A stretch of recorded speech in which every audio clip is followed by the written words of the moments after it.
খেলা হবে 26 তারিখে, দেখা হবে মিরপুরে, কথা হবে ব্যাটে বলে। ঘটনাটা আসলে সত্যি, কারণ একটা ম্যাচ হেরে যাওয়ার পর দুরন্ত রাজশাহীর সাথে সবাই বলতেছেন পশা শামুকে পা কেটে ফেলছে রংপুরের রাইডার্স। আসলে ব্যাপারটা তা না রে ভাইয়া।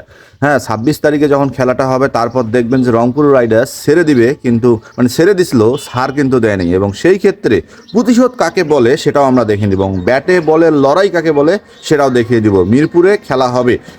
রাজশাহী ভাঙাচোরা দল নিয়ে যখন টপার রংপুর রাইডার্সকে হারাই দিছে, চারিদিকে যখন একটা ম্যাচের সমালোচনার ঝড়, তখন আসলে এখানে হাসি ছাড়া আর কোনো কিছুই পাচ্ছে না।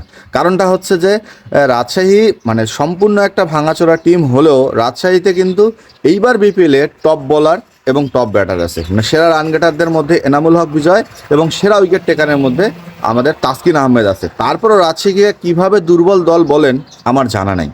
হ্যাঁ, আমার কোনোভাবেই জানা নাই যে রাজশাহীকে যারা দুর্বল বলতেছেন। কারণ আমার কাছে মনে হচ্ছে রাজশাহী দলের সব কিছু ঠিক আছে, রাজশাহী দলের সমস্যা হচ্ছে তাদের টিম ম্যানেজমেন্টের কাছে এবং মালিকানার কাছে, যেখানে পেমেন্ট নিয়ে ঝামেলা ইস্যুটা বেশি বাড়াবাড়ি হয়ে গেছে। প্লেয়াররা এখানে পেমেন্ট নিয়ে কোনো কথা মিডিয়ার সামনে বলে নাই, যা বলছে মালিক পক্ষই বলছে এবং মালিক পক্ষই সেটা ঝামেলায় পড়ছে। এবং মালিকের যে এই দুর্নীতির অভিযোগ এবং সেই সাথে মালিকের যে ফিক্সিংয়ের অভিযোগটা বিপিএলে উঠছে, এটা যদি সত্যি হয় তাহলে বিপিএল আবার কলঙ্কের দ্বারে চলে যাচ্ছে। এবং সেই কারণেই রংপুর রাইডার্স একটা প্রফেশনাল টিম, যে প্রফেশনালের জায়গা থেকে 8টা ম্যাচ টানা জেতার পর বিপুলে যে একটা জয়ের রেকর্ড, সেই রেকর্ডটা যে দূরান্তর আছে ভেঙে দিছে। এবং এরপর থেকে যে রংপুর যে সমালোচনার মুখে পড়ছে, সেই সমালোচনার জবাব দেওয়ার জন্য 26 তারিখ মাঠে আসেন, খেলা হবে সামনাসামনি, কথা হবে ব্যাটে বলে।